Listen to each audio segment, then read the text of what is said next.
Introducing the Unity Blueprint podcast, I will go through the story of the Tree of AI Education Framework and Football Scout AI and QNV AI and all my safeguarding AI solutions. Leave it at that. Yeah, that's right. Is it recording? It's actually recording now, yeah. Yeah, so anyways, hi, thank you for tuning in, guys. This is the Unity Blueprint, and today we're going to be talking about Football Scout AI and what we can do with Grassroots Academies. And this is Damien.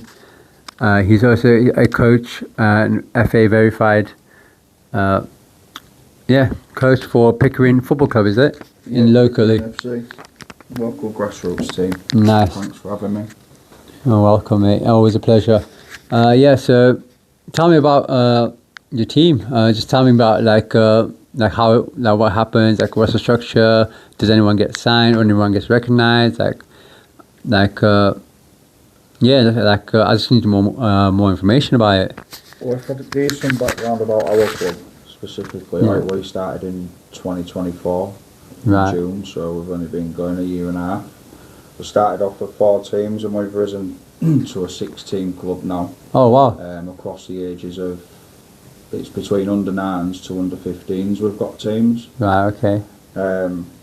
Obviously grassroots, with grassroots football, a lot of it is mainly about the kids having fun and do you know what I mean? That's the main side of things, because obviously when you look at grassroots, if you look at football, hence why you've made something like this. There isn't really a lot of opportunities for them to get out there, so it's more of a club for them to feel like they're part of something. It's to help them build socially. Nowadays you don't see kids out and stuff nowadays. That is true, and obviously you don't want to really break that, because that is quite important. I think it's also quite important in the sense of especially nowadays with technology and that team bonding and being out there on the field and being in the sports. I see that as important. But also the thing is, why I was building this is actually started with remember that call you gave me about being an assistant coach with you, and saying I was trying to get some volunteer time. So what I did, obviously, I also had applied for a job at Hull City.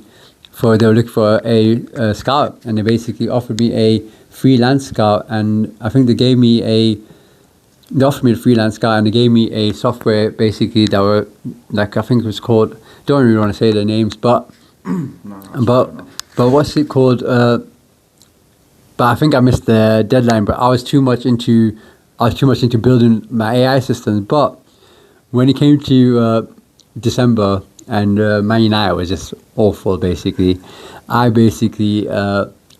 had that scout thing in my head, because I got this obviously about the photographic memory thing, and it's basically I had that in my head. So then I was like, wait, that was quite difficult to look, and I was like, what can I do to make it easier and stuff like that. And then I just started building this, and it basically what it does is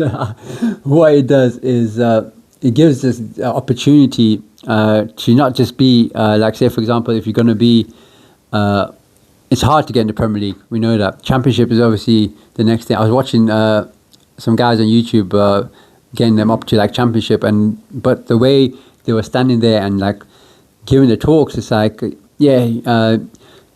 not really motivating them, and they were basically saying, everyone wants to be a footballer, it's the best job in the world, stuff like that. But they didn't say it with any enthusiasm. It felt wasn't really up there, because it felt like there was a saying to them, because they know there's no opportunity there, basically. And it's it's either you go Championship or you go Premier League, or you just stay and you get a job and you basically be a Sunday League team. But with Football Scout AI, what my plan is to give opportunity in terms of there's other leagues out there. Yes, players, especially grassroots players, because it's to go out there and say, for example, if you can't make it in the first team over here, what if you can make it in the first team in French league, for example, and the Dutch league, or even MLS, or even Saudi Pro now, the world's, or even Australia if it goes there. But you can actually be a professional footballer anywhere you want now, and especially with this, you just all you got to do is just you register up there. Everything has to be safeguarded first, obviously, of course, with the FA verified, especially mainly, And yeah, so obviously can't show the database, but like look, if you see over here, it just shows like the players that I was trying to get in were not grassroots, basically. Well, was grassroots, but then it shows the players that are registered. You know, like you got Lagos, we got Sao Paulo, got Buenos Aires, and you even got Doha, and even Paris, and Amsterdam. But there's no one registered from the UK. So I basically was like, right, something's not right here. So I was like, right, I need to create a separate tab now dedicated to, and then set up a automated AI system to target like to basically not target that basically grassroots players. So look, it just shows Germany, USA, Brazil, Spain, yeah, Australia. So I was like, right, let's just go up here and then click that. And we got it.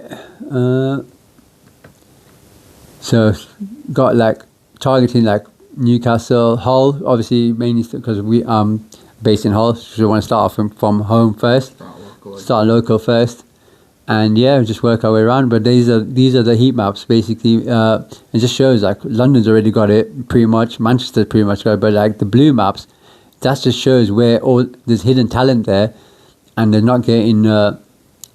That's where there's probably talent there that's not getting recognised as much. But I've seen them doing some work in Birmingham, so I've actually seen some work, been having to now done my research on that. But it's just, it's mad to think that with football being such a great sport, and I remember seeing, I was so limited. I was so bad at football. I was probably like always B team or like goalkeeper, and like never made, but I always had players or friends who was always class players, and who like I even had my cousin growing up. He was world class, and he basically had I think he could have been like one of the greatest players but at the time when he was like growing up, he got scouted by Fulham, and he just felt like he's Pakistani. He's not gonna. He has no chance. And yeah, man, if I could look back, I could be like, you're Sim, man. You just like imagine. Fight for what you want, man. Yeah, at the end of the day, but like you say as well, like, it's the opportunity side of things. I mean, obviously, when your cousin was looking at me, it might have been a bit of a different time. It was a different time, yeah. It's like same age as me, yeah. But there's a lot more opportunity now. I've seen they're doing like something for South Asia. The FA, I've seen the FA is doing some work basically with inclusiveness and everything, which is actually great. You see, that's another thing. That could be a whole another conversation, because they promote it all, but there isn't enough in the actual communities locally themselves. And I'm not just talking about Hull, I'm talking about everywhere. When you look on the Facebook pages, on the groups, etc., what people are saying, you know, like Lincolnshire, etc., you look in all the groups, it's all the same stuff, you know, like for example, we've had 6 games cancelled Really? this year, yeah, so far, due to the weather, do you know. Oh, what, to like match basically the pitch logs and stuff like that? Yeah, so the pitches are, well, they've deemed the pitches not playable, but I mean, like 5 out of the 6 weeks that have been postponed, they have been playable, do you know, and it's like, obviously, it's the councils obviously decide, unless you're on a private field, it's councils that decide, especially for kids, you know, because it's all done through the council. If you're on a public field, you get it rent-free, etc. Adults, it's a lot different, you know what I mean, but for kids as well, to be missing out on so much when it's a winter sport. Yeah. And they're missing out on so fans, much. that's all we've got for you today. Remember to tune in next time for more analysis. To be continued for the next episode.